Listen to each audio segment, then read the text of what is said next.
It has been 33 years since the fall of communism. A lot has changed since then. Most people have moved on, while some seek to learn from the mistakes of the past. But not everyone views it this way.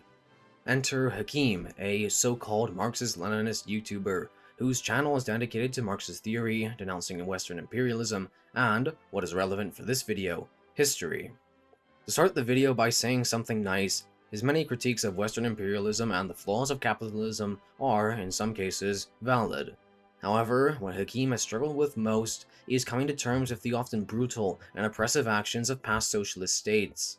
If you came into this video expecting a debunk on Marxist theory and economics, then you'll probably be a little disappointed. I'm not an economist, thus I'm not going to step out of my level of expertise, nor do I care about Hakim's personal beliefs. He is entitled to an opinion, and I'm sure he has his reasons. We'll be going over mostly his videos related to Eastern European history in the past century. To start off in chronological order, let's discuss his video on the Molotov-Ribbentrop Pact and the division of Europe into spheres of influence. The Molotov-Ribbentrop Pact has been a big red stain on the legacy of the Soviet Union that isn't really easy to justify. Considering recent events regarding Russia, there has been an emphasis placed on their past dealings with the Nazis. So let's see how Hakim handles this in his video titled, "There Was Never a Hitler-Stalin Pact." At the start of the video, he places great importance on the historical context leading up to the treaty, and claims that the left has always been much firmer in their opposition of fascism. Ironic, considering what's to come. He correctly points out that the USSR sought to further ties with Britain and France to oppose the growing threat of the Third Reich, but it was rejected by the two Western powers. He claims that this was because of their irrational fear of communism, and that this caused the USSR to seek alternatives. To an extent, he is correct, but when you consider further historical context, the decisions of Britain and France start to make more sense. It wasn't just the fear of communism that swayed them away, but also Soviet intentions with Poland. The British viewed Poland as an ally and sought to ensure her independence. After the German invasion of Czechoslovakia, British Prime Minister Neville Chamberlain initiated talks with the Soviet ambassadors to neutralize the USSR as a threat to Poland. The Soviets left a poor impression on the British, thus they didn't fully trust them.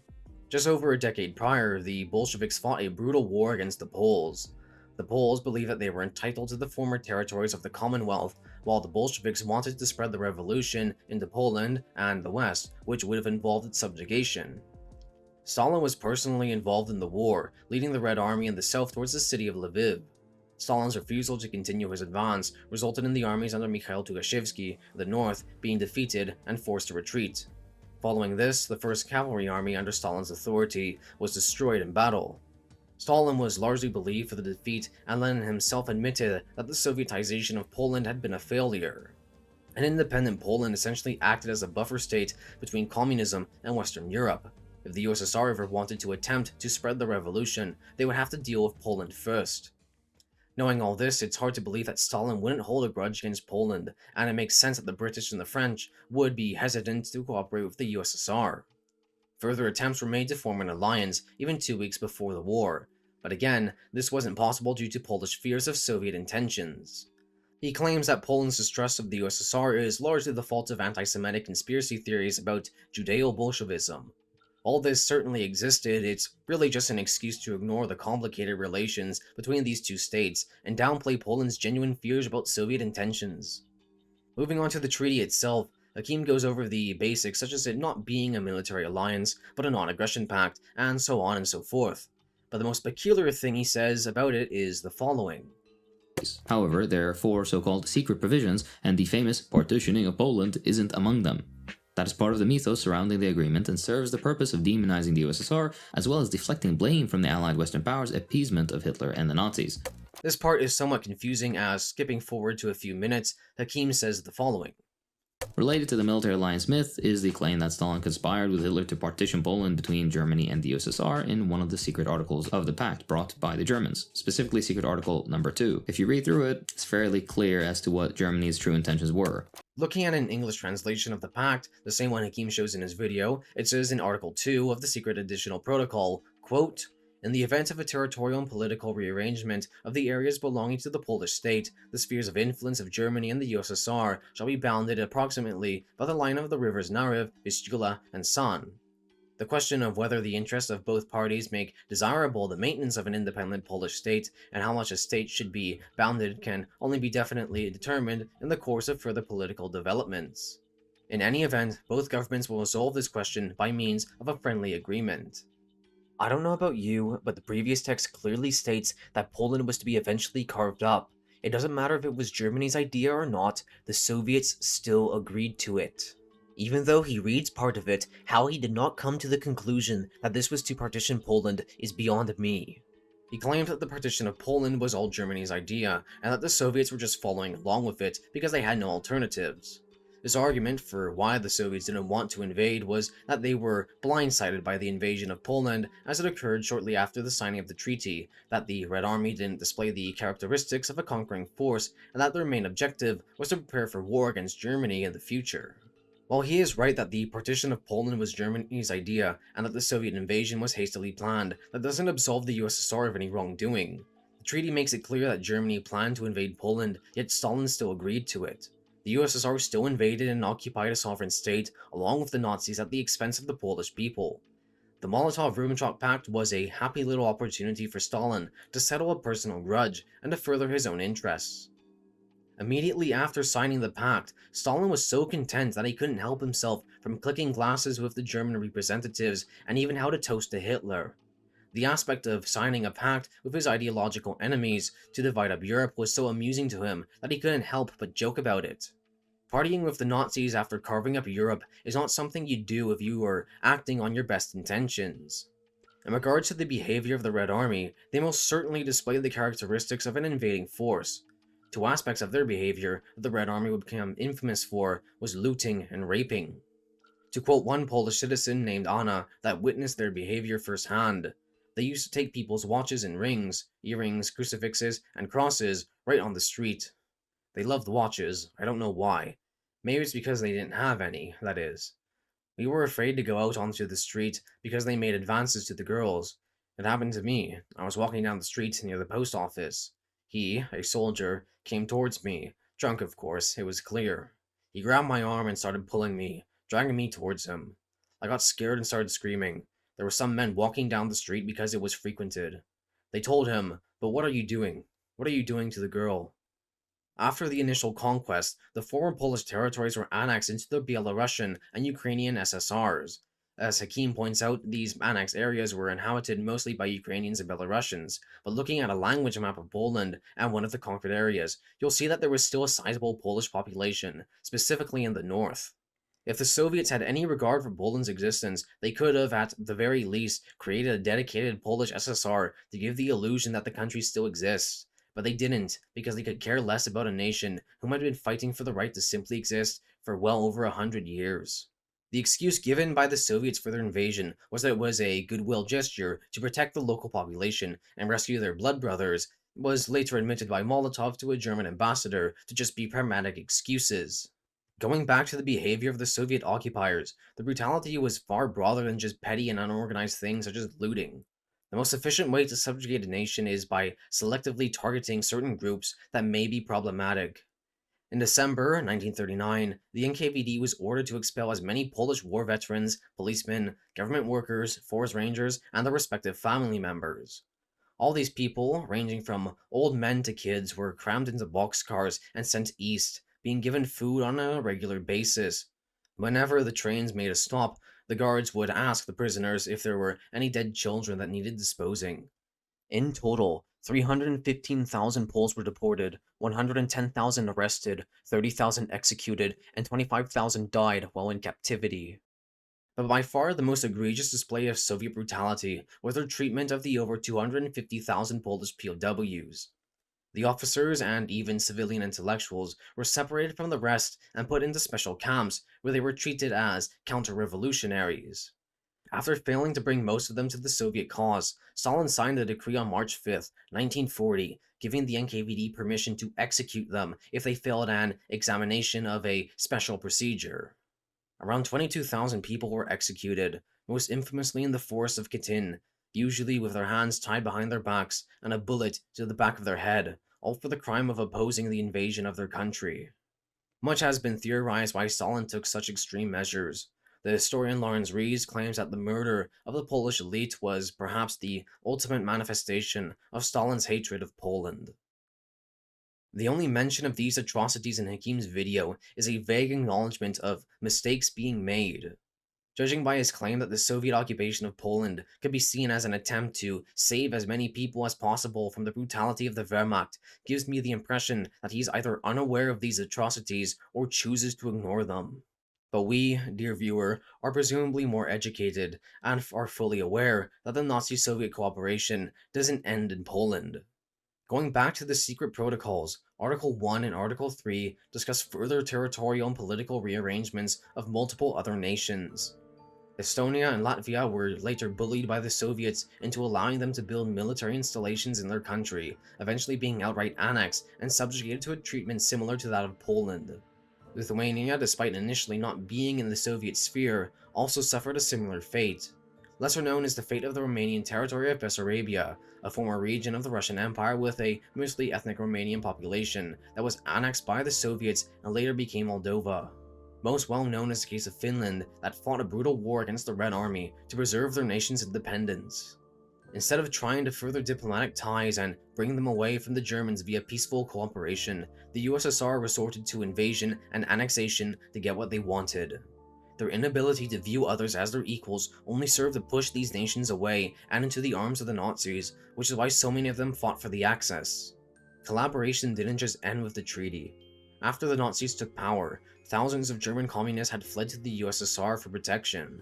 Stalin, however, was suspicious of these foreigners and could care less about what happened to them.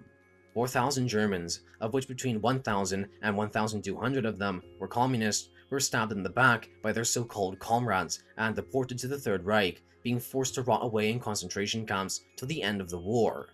That's if they even survived for that long.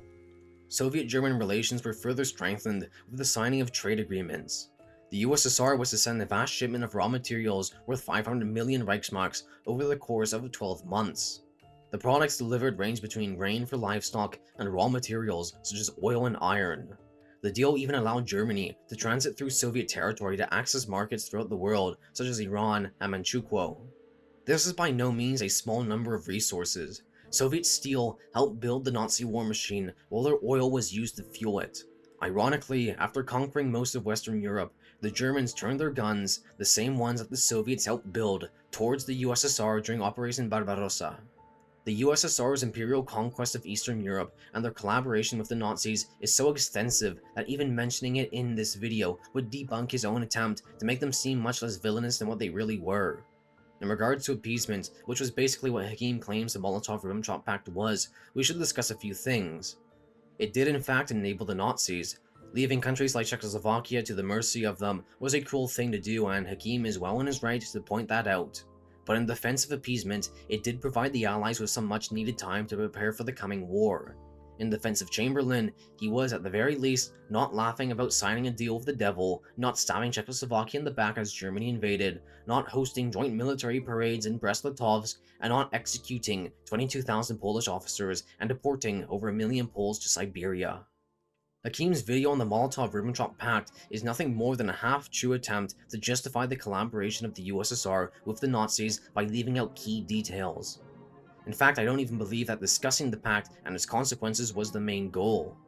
The major point that Hakim tries to make in this video is that the comparisons made by, what he claims, are liberals that are just unjustly trying to make the USSR look as bad as the Nazis. To give him credit, he does have a bit of a point.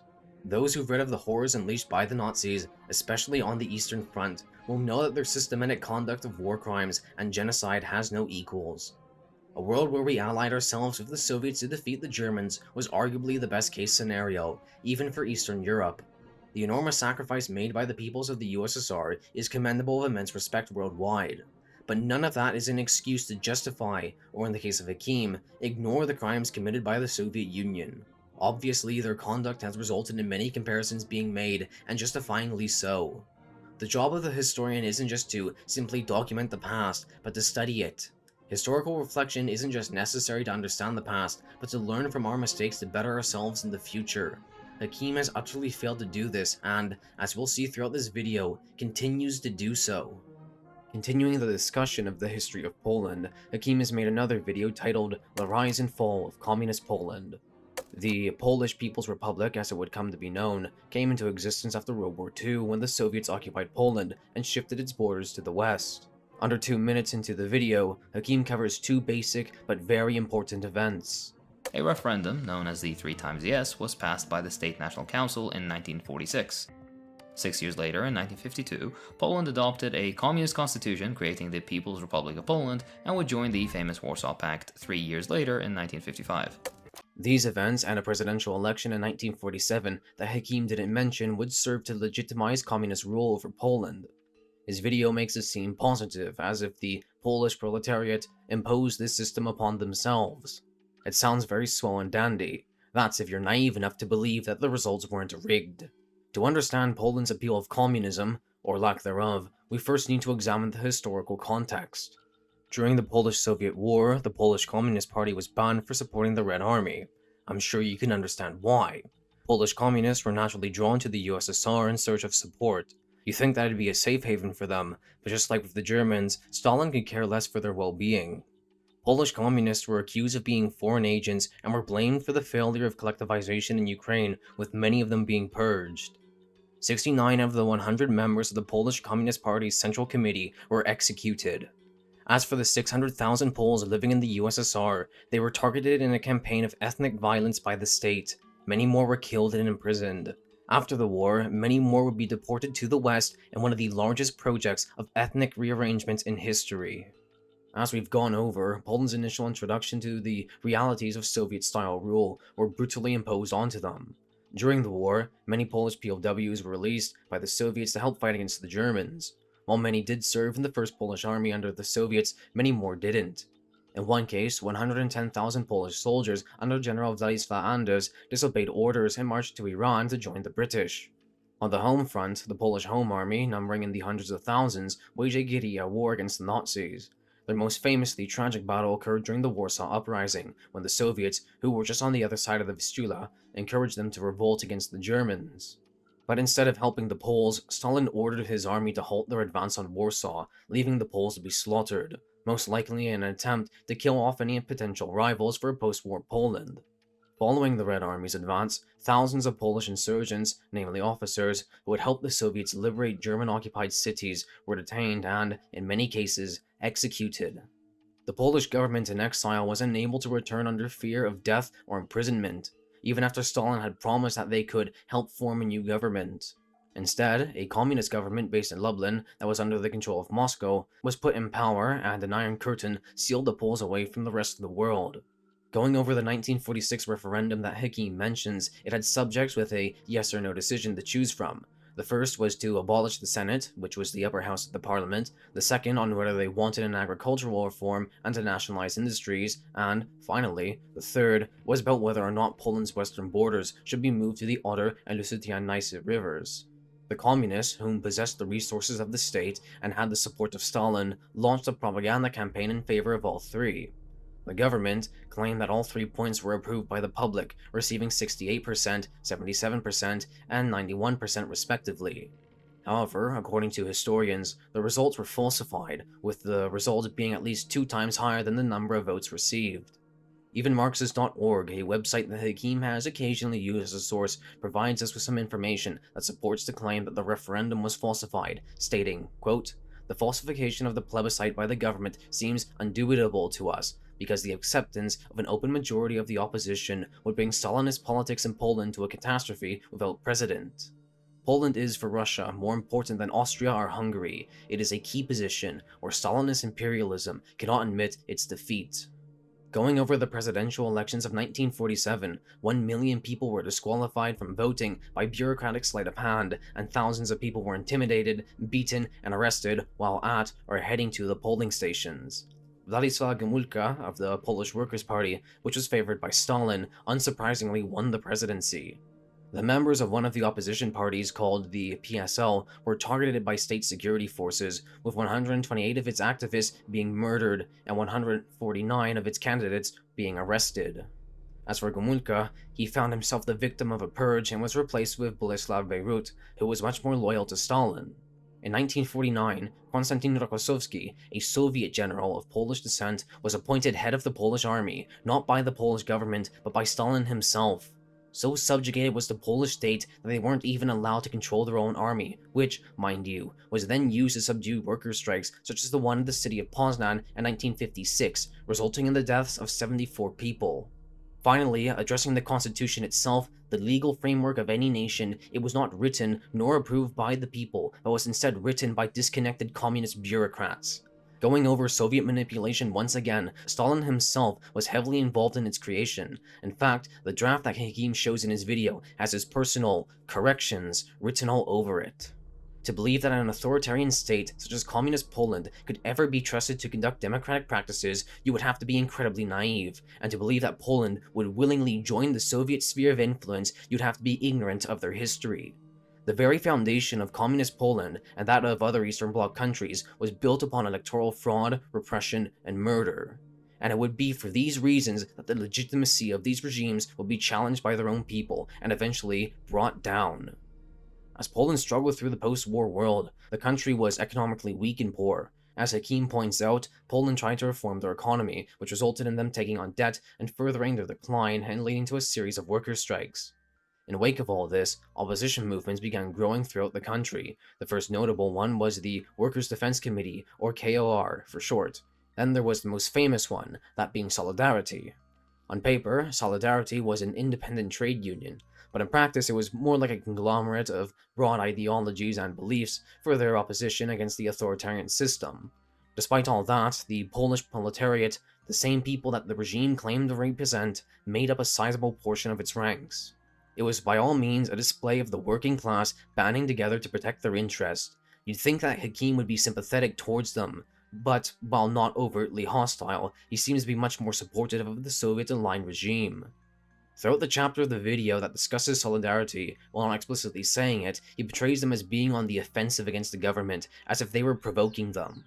But the truth is that Solidarity's actions were purely defensive, only wanting to protect the basic human rights that every single one of us is entitled to.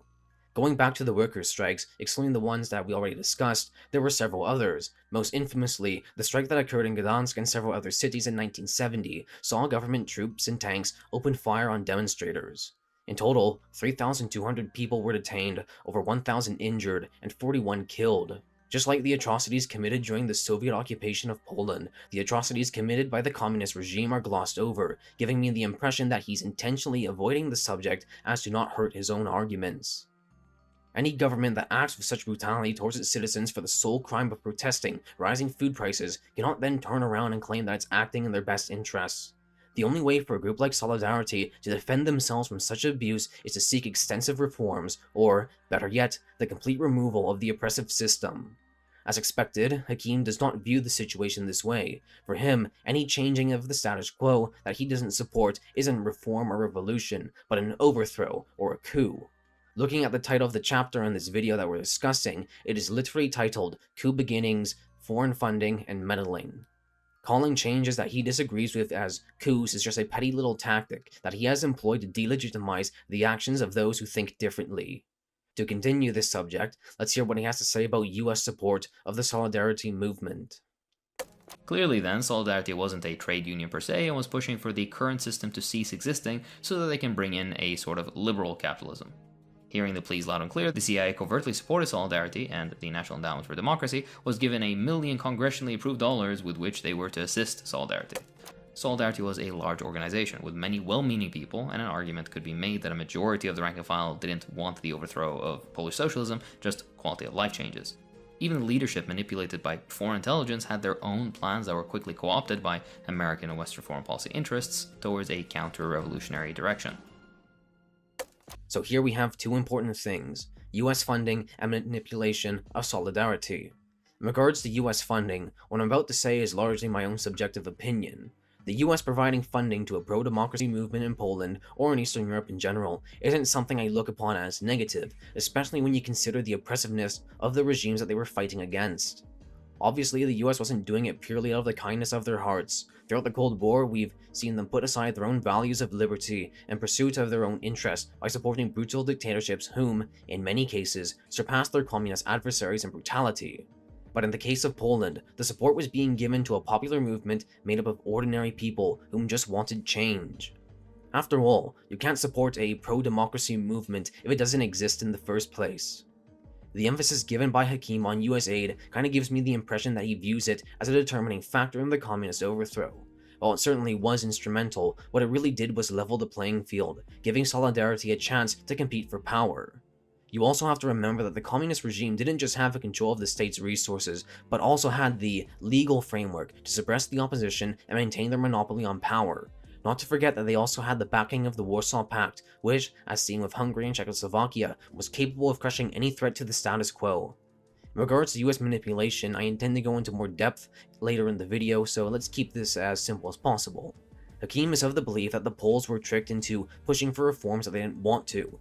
This idea that the CIA is capable of brainwashing an entire nation into doing something that they don't want to is largely exaggerated. While they certainly did fund propaganda initiatives such as Radio Free Europe, it wasn't much different than the communist-sponsored propaganda that citizens of the Eastern Bloc were subjected to on a daily basis. Besides, the US doesn't need to convince them that communism is bad. The communists did a very good job at doing that themselves. Even with all of its resources, the communist regime in Poland failed to secure the loyalty of its citizens, probably because they were never in favor of what they stood for. If any foreign power was meddling in Poland's affairs, that would have been the USSR. After all, they were the reason that Poland was communist in the first place, and the looming threat of a Soviet invasion kept the population fearful of pushing too much for reforms. Going over Poland's democratic transition, the communists, despite still holding lots of power, were voted out in favor of a non-communist and moderate leftist parties.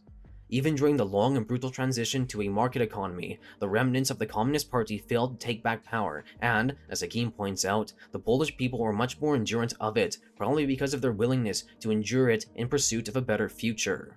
Finally, Hakim goes over the implementation of shock therapy. To give him credit, his criticisms are largely valid. Shock therapy is a very painful experience for many of those who went through it. As someone from a country that was the first to implement it, I can verify this. However, Hakim's discussion of post-communist economics ends before the beginning of the 2000s. The source he gives for the statistics during shock therapy was written in 1993. Over 30 years has passed since then, and a lot has changed. Once again, Hakim is leaving out critical information that is essential to understanding the situation that he is talking about. The reality is that Poland has largely succeeded in transitioning from communism to capitalism. Looking at their GDP growth since 1990, it has grown exponentially. It's also a similar situation with their GDP per capita. According to polling data from 2019, the vast majority of Poles approve of the free market and multi-party system. In regards to the European Union, the vast majority of Poles view it positively. Obviously, things aren't perfect, and the previous source that I used points that out. Regardless, things have improved drastically. The overthrow of communist Poland, as Hakim would put it, is not a story of tragedy, but one of triumph. It was one of the many dark episodes of Polish history that saw the Poles try to overcome the oppression of a historic enemy and to achieve independence for their nation. Hakim's video is just another attempt to defend or ignore the crimes of failed regimes that he believes were better than what they really were. Keeping in line with the fall of communism, we're now going to take a look at his video titled, "Why Did the Soviet Union Fall?" To give my honest opinion, this video is one of the better ones that he has made regarding communist Europe. As he proclaims in the intro, the video is a partial transcript of the book Socialism Betrayed by Roger Kieran and Thomas Kenny, the first of which is a member of the American Communist Party. As you can guess, the interpretation of these events is from a leftist perspective. Before continuing, I want to make myself clear that this isn't necessarily a problem. Hakim being biased isn't itself a bad thing, as both you, dear viewer, and I have our own biases as well. I will, however, say that one issue with a Marxist interpretation of the Soviet Union is their inability to fully understand the imperialist system upheld by the state. Hakim doesn't really talk about it, but I believe that has less to do with malice and more to do with his own source not emphasizing it. Going over the video itself, Hakim brings up 6 factors that may or may not have caused the collapse of the Soviet Union. Anyways, let's get into it. According to the book, these arguments can be broken down into 6 categories found in academic literature: supposed flaws of socialism, popular opposition, external factors, bureaucratic counter-revolution, lack of democracy and over-centralization, and the Gorbachev factor. There have been many reasons given to why the Soviet Union collapsed, but I'm going to make a statement. None of this stuff matters. Authoritarian governments, bloated military spending, pointless wars, nuclear disasters, lack of civil liberties, and economic hardship do not cause nations to collapse. They do, however, exacerbate already existing issues in the system. So, what was it then? What's the problem? Well, the problem was that the USSR was never a nation in the first place, but an empire that was built on the conquest of various national groups. Going all the way back to 1917, the various ethnic groups of the Russian Empire began pursuing their own interests. The goals that these groups were in pursuit of were anywhere between demands of greater autonomy or even full-on independence. Many new states were created mostly in the western part of the empire, such as in Finland, Poland, Ukraine, and the Baltics. It would take the Bolsheviks a brutal civil war to reconquer some of these areas, while the three Baltic states that managed to slip away were eventually forcibly absorbed during the Second World War. While there was an acknowledgement of national identity and some autonomy was granted by Lenin, then later suppressed by Stalin and slowly recovered after his death, nationalism in these republics was still suppressed. In Ukraine, for example, Soviet propaganda had for decades bound Ukrainian nationalism with fascism. Even after the Khrushchev thaw, excessive expressions of national identity could still be repressed by the state. The USSR was largely held together by a system of imperial subjugation. This system poisoned the USSR from the very beginning, slowly killing it over the course of decades. The only thing holding it together was state suppression and the occasional tactics of appeasement. When these groups finally had an opportunity to break away, they slowly worked towards it. Out of all the nationalist movements of the USSR, there was one that was arguably more important than the rest. This brings us to my proposed argument, the Ukrainian factor. Before continuing, let's give Hakim a chance to speak on the subject of popular opposition. The problem with this theory is that popular discontent came up towards the end of Gorbachev's reforms, not before. These upheavals occurred in response to Gorbachev's policies. In clearer terms, those policies caused these issues. It's important to note that Hakim isn't solely addressing national movements, but the opposition in general.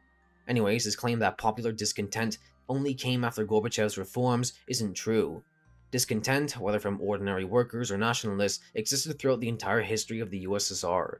The only reason they expressed themselves under Gorbachev was due to his reforms of Glasnost and Perestroika, which allowed dissidents to publicly criticize the government.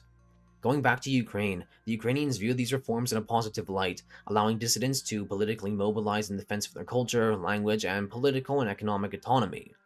It's important to point out that the Ukrainians weren't seeking independence, at least initially. In the March referendum of 1991, the majority of Ukrainians voted in favor, finding it necessary to, quote, preserve the Union of Soviet Socialist Republics as a renewed federation of sovereign republics of equal rights, in which the human rights and freedoms of any nationality will be safeguarded in full extent. The hopes with this were that the Ukrainians could safeguard their national interest while avoiding the responsibilities of full-on independence, but these expectations would soon change with the August coup. For context, communist hardliners, the type of people whom Hakim would probably support, staged a coup against Gorbachev's government in an attempt to reverse the effects of his reforms.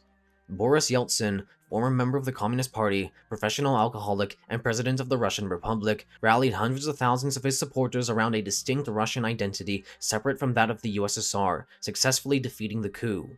In its aftermath, he then had his allies appointed in positions of power and took authority away from the central government within his republic, even outright banning the Communist Party. The Ukrainian parliament, fearful of the USSR's instability, declared Ukraine's independence, holding a referendum in December, of which the majority in every region voted in favor. The leaders of Belarus, Ukraine, and Russia would discuss further proposals of creating a reform union of sorts. However, the Ukrainians wouldn't accept anything other than full-on independence. Without Ukraine, both Belarus and Russia decided not to renew the union. The reason given was that without Ukraine, the non-Slavic republics of Central Asia would outnumber them and hold too much authority. While the personal ambitions of certain individuals and Gorbachev's reforms played an important role, it was the national interest of the various republics such as Ukraine, Georgia, the Baltics, and even Russia that put the most nails in the coffin of the Soviet Union. Going over Hakim's conclusion, there were certain things I agree with, certain things we've discussed, but there's a few things here that needs further elaboration. Rather, it was the story of a triumph of a certain tendency within the revolution itself. It was a tendency first rooted in the peasant nature of the country that later showed up in a second economy, a sector that flourished because of consumer demands unsatisfied by the first economy and because of the failure of the authorities to appreciate the danger it represented and to enforce the law against it. It was a tendency that had manifested itself in Bukhara and Khrushchev before Gorbachev. It was a tendency that believed that prosperity, democracy, and its vision of socialism could come quickly and without sacrifice, without struggle, and without strong central authority. It believed in making concessions to imperialism, liberalism, private property, and the market. Some adherents of this tendency believed that they were true socialists, though they allied themselves with others whose true sympathies were with money-making and private property. Going over what he says first, I feel like he should have gone into a lot more depth regarding the revolutions, peasant nature, and the second economy. For what I understood is that the peasants were practitioners of capitalism by nature, and that resulted in a black market. First, let's talk about the nature of the peasants. By 1917, the Russian countryside had barely changed, with the peasants living as they had for centuries. Peasant life revolved almost entirely around the village that they were born in. Even if they went to the cities to work, many of them wouldn't cut ties with their communities, often going back to them during the harvest or sending back cash to their families. There's a reason why the Russian word mir means world, peace, and village. Peasant communities would divide up their resources such as land, tools, seeds, etc. based on how many people lived in each household. It almost looks like a primitive form of communism, but don't be mistaken because it wasn't. Many Marxist intellectuals from the city ventured out to the countryside in hopes of converting the peasants to the revolutionary cause, but when there, they were treated with suspicion by the peasants and ratted out to the police. These ventures failed because the urban socialists were so disconnected from the peasantry, thus they misunderstood them. The idea of the peasants being mini-bourgeois probably comes from World War I and the Russian Revolution. During these times, the logistics of supplying food to the cities were deficient, causing a rise in the price of grain and other foodstuffs. The Bolsheviks tried implementing price controls, but this resulted in the peasants hoarding their grain, not growing more than what they needed, or selling it on the black market. But this wasn't because of their peasant nature, but because people aren't going to break their backs in a field all day for free. Peasant life was hard, so implying that they weren't willing to make sacrifices to achieve socialism seems kind of disconnected, when in reality, they just weren't willing to let the Bolsheviks take all their grain. People are naturally going to prioritize themselves, their families, and even their local communities first. For the Russian peasants who had little connection with the cities they were supposed to feed, let alone allegiance to a nation or an idea that extends out of their village, they had even less of an incentive. As for the rest, my only question is this: what should they have done? The implications of what he's saying is that there wasn't enough sacrifice and that the USSR should have remained, or even have become, more authoritarian. By sacrifice, he's presumably referring to work. So, did Soviet workers not work hard enough? Should they have worked a few extra hours a week? Maybe take away their paid vacations to put them back into the factory and use the money to further the socialist cause? This is speculation on my behalf, but I would say that making more sacrifices would involve reversing the progress of the workers' movement, such as the 8-hour workday and social welfare, all for this idea of a greater good that not everyone is going to agree with. Hakim is a YouTuber. It's very easy for him to believe stuff like this from the comfort of his desk, but we all know he won't be slaving away in the factory based on ideals alone. In regards to centralization of power, he does kind of have a point. The only way I can see the USSR surviving, even if it's just for a little longer, is via withholding power only to the central government.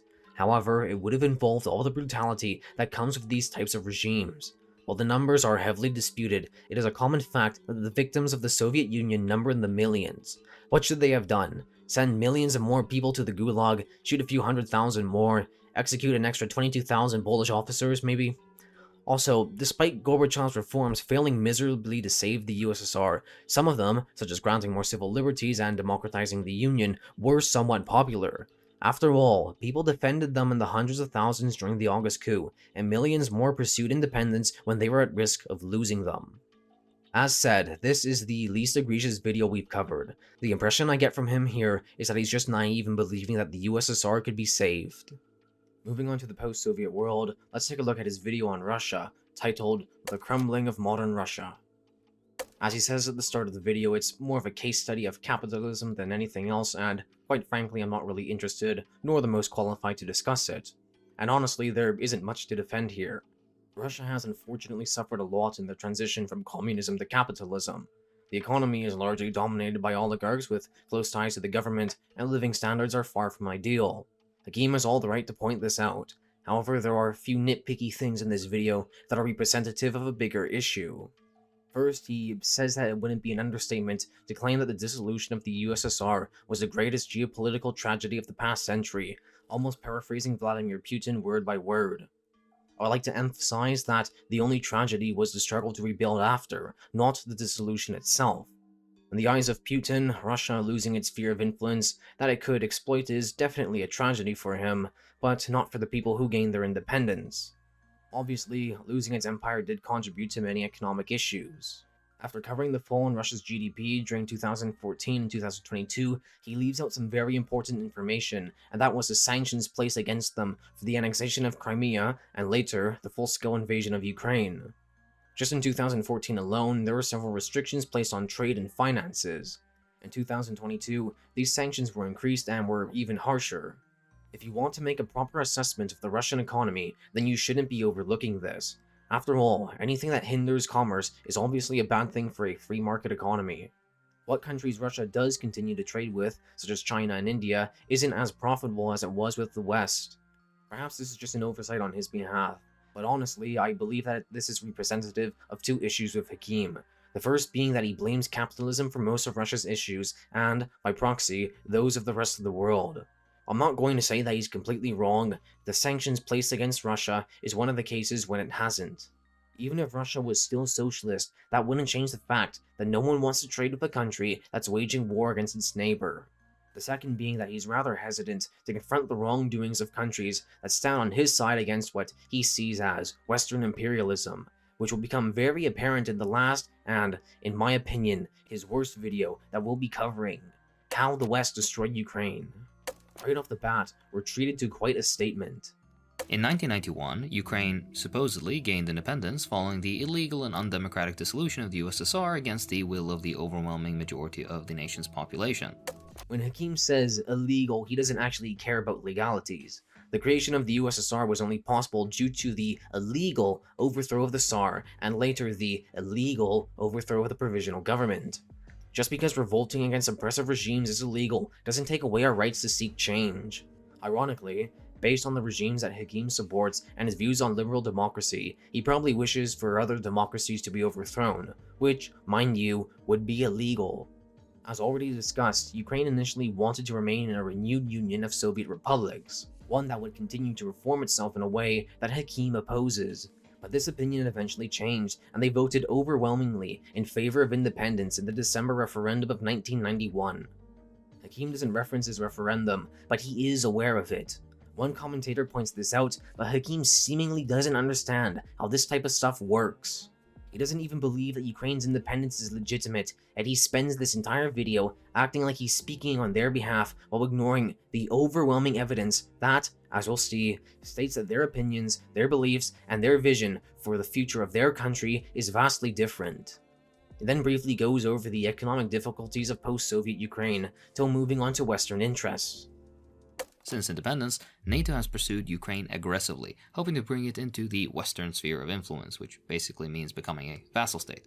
To get this out of the way, it's obvious that Western countries aren't purely motivated by the kindness of their hearts. Having Ukraine as an ally obviously benefits them, but as we'll see, it also benefits Ukraine as well. Going over NATO's aggressive pursuit of Ukraine, I want to talk about their expansion into Eastern Europe in general. While he doesn't explicitly mention it, many people that try to defend Russia's actions often bring up an agreement between NATO and Russia, stating that the West wouldn't interfere in the East.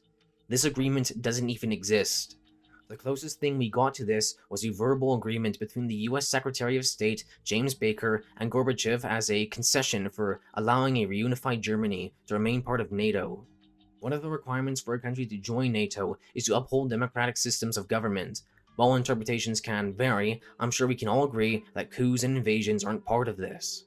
The accession process can vary from country to country. In the case of Hungary, they held a referendum on NATO membership in which 85.3% voted in favor of joining. Even if a nation doesn't hold a referendum, NATO membership needs to be ratified by the Congress or Parliament of the newly admitted country, made up of members who were elected, and, if they don't want to be voted out, need to consider the opinions of the populace. After that, the states that are already part of NATO have to approve of the admission of new members, which, as seen with Viktor Orban, is prone to disagreements. Every country that has joined NATO has done so out of their own volition, and it's easy to see why. The nations of Eastern Europe do not want a repeat of the Cold War, where they were forcefully subjugated by the USSR and invaded if they ever tried to break away. With the increasing threat of Russia, it has only made more countries like Sweden and Finland view NATO as a necessity for their defense. And if Russia views that as a threat to their interests, then guess what? They have no say in the choices made by sovereign states that are only doing this because they view them as a danger. No nation is entitled to spheres of influence, not the US nor Russia. Even if you bribe politicians, assassinate opponents, or just straight up invade a country, the legal framework wouldn't allow for that country to be admitted. Moving on to the Orange Revolution, let's listen to what Hakim has to say. There was genuine, non-astroturfed discontent in Ukraine at the time, but the high levels of organization from the very beginning points to an external source of, well, let's call it help.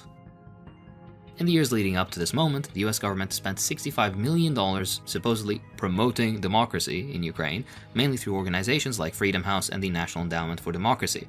Going over popular mobilization, it really isn't as difficult as Hakim makes it out to seem.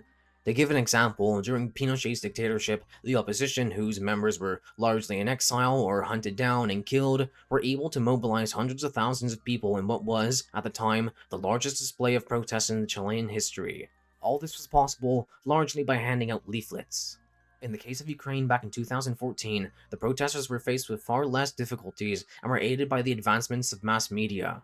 Just like in the case of communist Poland, I don't view Western support for Ukrainian democracy as a bad thing, and something tells me that the Ukrainians don't either. If you really want to discuss foreign intervention in Ukrainian politics, then you should consider the poisoning of Viktor Yushchenko, the pro-Western presidential candidate. The poison used was dioxin, which most likely originated from the US, Britain, or Russia. Considering his pro-Western stance, I find it unlikely that the first two would do it. As for Russia, they have a history of poisoning inconveniences, so it's very likely that they were behind it, though it's not outright confirmed. Going from one revolution to another, let's listen to Hakim's telling of the Euromaidan revolution. Something not frequently mentioned is the role of far-right groups such as the Svoboda Party. Although these groups were a minority, they were highly organized and played a pivotal role in the escalation and maintenance of the protests, using their considerable resources, including thousands of activists and substantial financial backing. They were instrumental in occupying key government buildings, specifically in western Ukraine, but their contribution, important though it may have been, is eclipsed by the involvement of the US and the EU. As in 2004, the US and EU actively supported the protests through diplomatic channels and financial aid. US Senator John McCain and Chris Murphy publicly supported the protests, with McCain even staging photo ops alongside the leaders of the Svoboda Party. Later, a leaked phone call revealed US efforts to influence the formation of a post-Yanukovych government. Poland likewise played an active role, with Polish politicians and civic activists highly visible during the protests, providing material support, direct aid, and diplomatic pressure within the EU to support Ukraine's integration within so-called European norms. Interestingly, though an attempt at steering Ukraine towards an EU future and away from Russian influence, the meddling of the West was still in part seen as a manipulation of Ukraine's political sovereignty. As he says in his video, far-right groups such as Right Sector and Svoboda did play an active role in the revolution. However, that role would increasingly diminish over the course of the next few years and even months.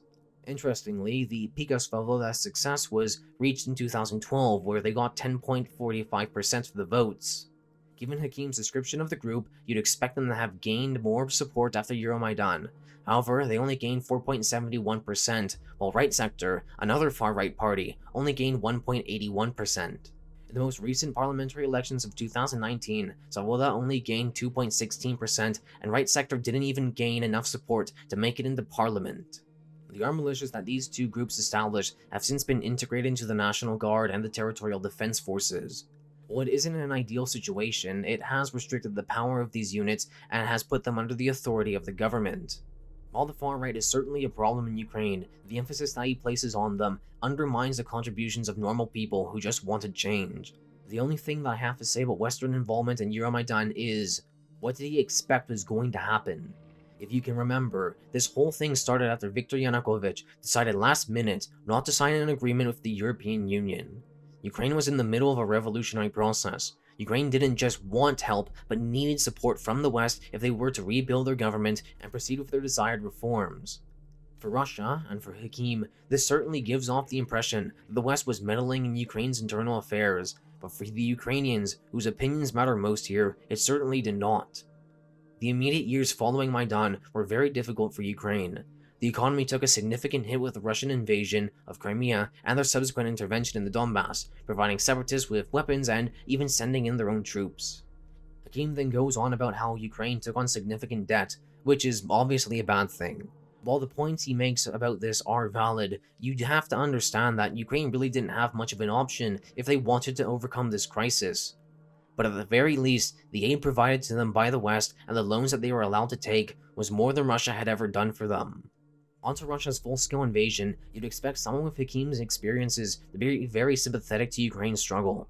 To an extent, he is sympathetic to Ukraine, but that sympathy only goes as far as his biases against the West allow him to. Because of his mixed feelings, he promotes a confusing narrative of the conflict that is harmful to Ukraine and ultimately favors the imperialist interests of a corrupt, oligarchical dictatorship that embodies everything he should hate. This doesn't mean the West hasn't benefited from allyship with Ukraine, but it's in ways that exclusively benefit those Western nations, and particularly the US, at Ukraine's expense. The best example of this is the US and the rest of the West using Ukraine as a proxy battleground to drain Russian military resources and test the West's latest and greatest weaponry in a live-fire environment. By far the most baffling claim in this video that shows Hakim's complete ignorance surrounding the war in Ukraine is his belief that Ukraine is being used as a testing ground for modern weapons. Going over the weapons that have been supplied to Ukraine, such as the M1 Abrams, the HIMARS, the M113, the Javelins, and all that old Soviet junk, almost all of it was produced during the Cold War. Even the long-awaited F-16s were originally designed in the 1970s. In fact, one of the criticisms that I've seen with Western aid is that it's all old stuff that has been pulled out of Cold War stockpiles. While these weapon systems have been modernized, they still don't compare to the best technology imaginable that the West can offer.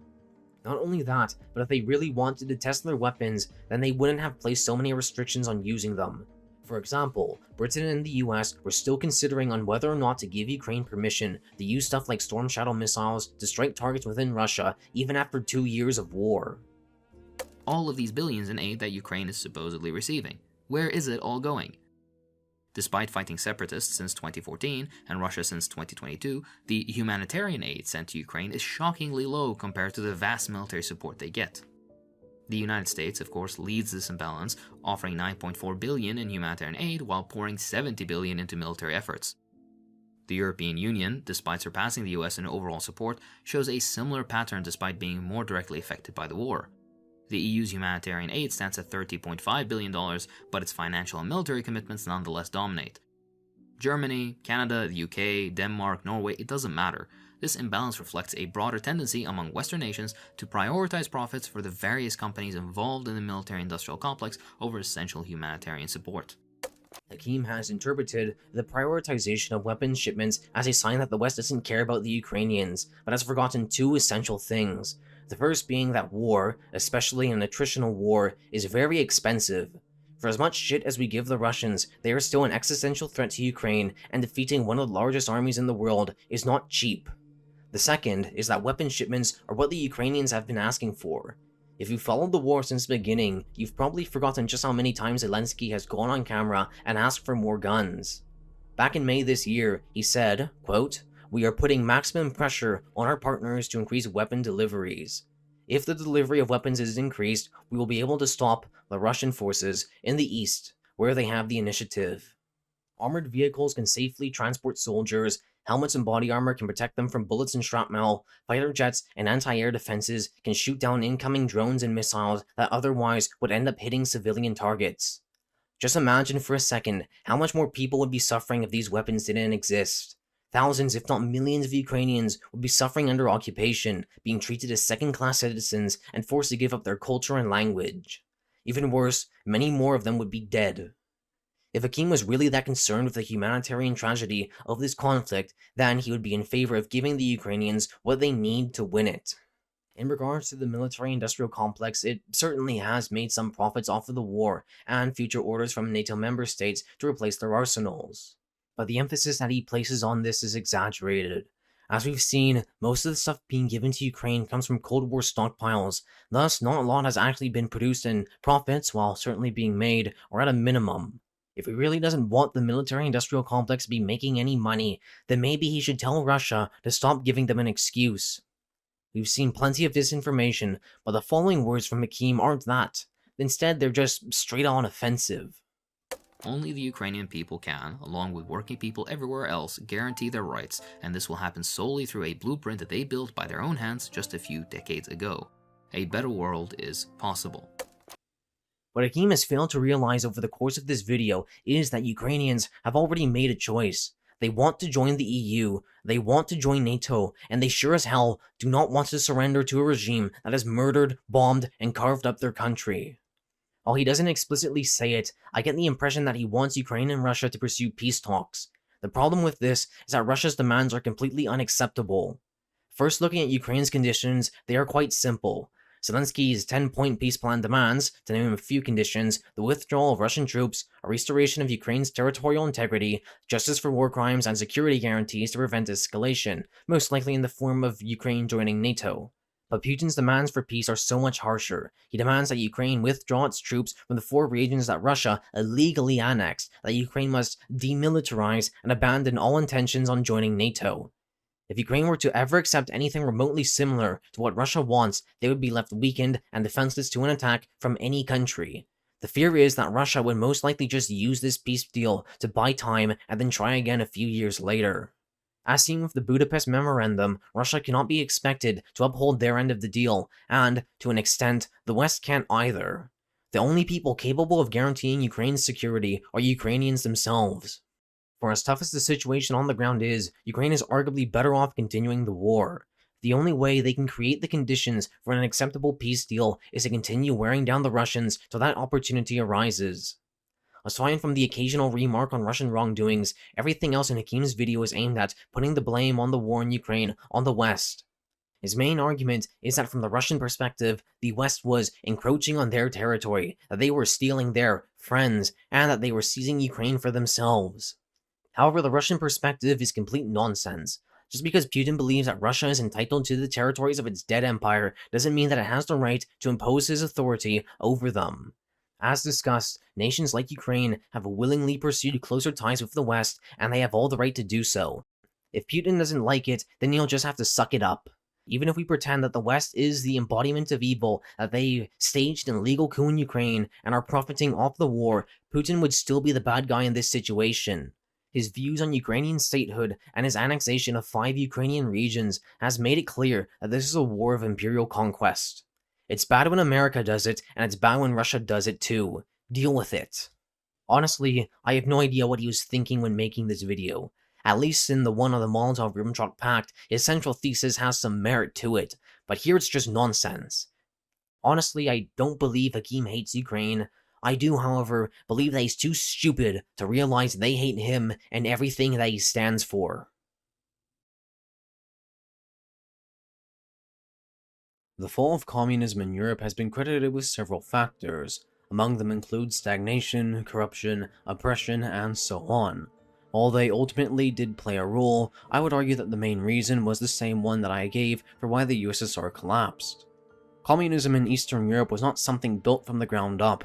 It wasn't imposed via revolution by the workers for the workers, but was forced onto them in the aftermath of war. Whether it's Ukraine, Poland, or the Baltics, they only adopted an impressive form of communism after desperate struggles for their independence that were crushed by the Bolsheviks, later the USSR. This fact alone is enough to create a huge amount of resentment. While some of these countries weren't outright annexed, and those that had been were given a few concessions, they were still treated by the USSR as puppet states that they could manipulate and use as a shield in case of war. God forbids they ever try to do something about it, because if they did, such as the case of Hungary and Czechoslovakia, they'd be crushed. A system that kills and imprisons people for the sole crime of asking for the basic rights that every human being is entitled to is not one that can be tolerated. Combine that with the corruption, economic mismanagement, and the lack of faith in the ideals of Marxism-Leninism, it was only a matter of time until the whole thing collapsed. Communism was defeated not by a foreign enemy, but because it was incapable of providing a better future to the people whom lived under it. And so the Cold War ended, much more abruptly than it began. As Gorbachev had told Bush at Malta, it was ordinary people who made that happen. The Hungarians who declared their barbed wire obsolete and flocked to the funeral of a man who had been dead for 31 years. The Poles who surprised solidarity by sweeping it into office, the East Germans who vacationed in Hungary, climbed embassy fences in Prague, humiliated Honecker at his own parade, persuaded the police not to fire in Leipzig, and ultimately opened the gate that took down a wall and reunited a country. While the non-communist world may not have been what they expected, especially in its immediate aftermath, most people have done little to bring it back. Democracy has never been perfect, but at the very least, we've never needed a wall to keep people in. In Hakim's mind, Marxism-Leninism, or whatever he believes in because there's like hundreds of them, is the best thing in the world. He cannot comprehend why someone wouldn't share that same opinion, especially if they've lived under it. His excuse for why communist nations fail is based on the belief that it was the result of Western interference, specifically by the CIA. The way he describes the CIA is almost like it's this unstoppable force that can somehow manipulate whole nations and infiltrate their governments. While he doesn't explicitly say it, it's very apparent in his videos on Poland and Ukraine that he believes, to some extent, in a little thing called color revolution theory. So, what is color revolution theory, you may ask? In my own words, I'd say it's a conspiracy theory that is used to explain why certain things happen that you don't like. But on a more technical basis, color revolution theory claims that it's possible for a foreign player to plan the downfall of a regime by infiltrating and manipulating the society it rules over, at least to the extent that it can be overthrown from within. To accomplish this, the foreign player can bribe or blackmail local leaders, spread propaganda, and maybe even set up groups of instigators to take advantage of a situation such as an economic crisis or claims of electoral fraud, all the while no one is aware they're being manipulated. Any link to be found between the West and the revolutionaries is undeniable proof of the whole thing being planned, even if it's something as simple as a phone call or pleas for advice. But most damning involved for them would be the patterns observed between revolutions such as Georgia and Ukraine. If you are of the assumption that everyone except for you is too easily manipulated to form their own beliefs on how their own country should be run, then this makes sense. For someone like Hakim, who was much more extreme in his views, it's easy to see why he would believe this. But as you can guess by now, this argument for why communism failed is, quite frankly, lackluster. I hate to reiterate, but as we've seen, countries like Poland and Ukraine had valid reasons to tear down their communist systems. Trying to basically brainwash millions of people to do your bidding is either very difficult or straight up impossible. Even if it could be done, planning out a covert operation that would take years if not decades would require you to predict how people would react. People can be extremely unpredictable, and their actions can't be determined based on some proven mathematical equation. There are patterns that can be followed and logic to back it up, but even that isn't enough for an operation like this. In countries such as those in Latin America, where we know for a fact that the CIA was either directly or indirectly involved in overthrowing governments, they failed at convincing the populations of those nations not to overthrow the puppets that they had put in place. Just to give a few examples, the regimes of Chile, Argentina, Brazil were all overthrown by their own people via elections or civil unrest. Despite possessing the resources of their respective countries and the occasional support from the US, these dictatorships were unable to win the hearts and minds of the public. The reason is simple. If someone is living in poverty and is subjected to violence from a brutal regime, they won't support it, nor will they support the country that props it up, no matter how much propaganda tells them to. In fact, they're more likely to look for alternatives, such as democracy and maybe even some moderate form of socialist reform. The same thing that happened in Latin America happened in Eastern Europe, just the other way around. To give another example, Cuba, a country that is literally right next door to the US. It is well known just how much they have tried over the course of decades to cause a regime change via sponsoring an invasion, planting spies, trying to assassinate leaders, and a naval blockade. Yet, foreign intervention has proven incapable of doing so. The most that has threatened the Cuban government has been a few protests here and there, most likely the consequence of various issues facing the country rather than a CIA paycheck. Even with control of their nation's resources, backing from the USSR, daily propaganda, and cults of personality surrounding their idols, the regimes of Eastern Europe failed to convince their own people of the benefits of communism. Communism wasn't brought down by the best coups money can buy, but because nobody likes it. After all, communist regimes, many of which Hakim supports, are credited with killing up to 100 million people. While I personally believe that it's a little over-exaggerated, what difference does it really make? Even half or a quarter of it is still in the millions, even surpassing those of Adolf Hitler. A fundamental problem with Hakim is that he views every situation as an us versus them. Us, as in fellow leftists, the representatives of the working class and the opponents of Western imperialism. Them, as in the capitalists, oppressors of the poor and instigators of fascism. It doesn't matter how despicable someone is, as long as they're on his team, he'll do what he can to defend them. Even when he recognizes that the people who meet the criteria for his team, for example, Putin and his opposition of the West, he still promotes a narrative that at times goes against his own values. Coming to the conclusion, you've probably assumed that Hakim isn't the brightest, but in all honesty, I don't think he's stupid. The way he speaks, the way he explains things, the way he carries himself, and his utilization of sources gives me the impression that he's not an idiot. Which is why I believe that he's a dishonest liar who intentionally leaves out critical information, uses outdated sources, assumes that his side always acts in good faith while assuming the worst of those he doesn't like. A lot of what he says isn't necessarily wrong, it's just only half the story, resulting in a poor interpretation of history. That's all for this video. If you liked it, then maybe consider subscribing. I'd also like to thank my homie for helping me with some of the research for this video. His channel will be in the description. Till next time. God damn it, I hate you so much when you do this shit, chat. I hate it so fucking much. You're like 12 years old. Oh, he said nickel.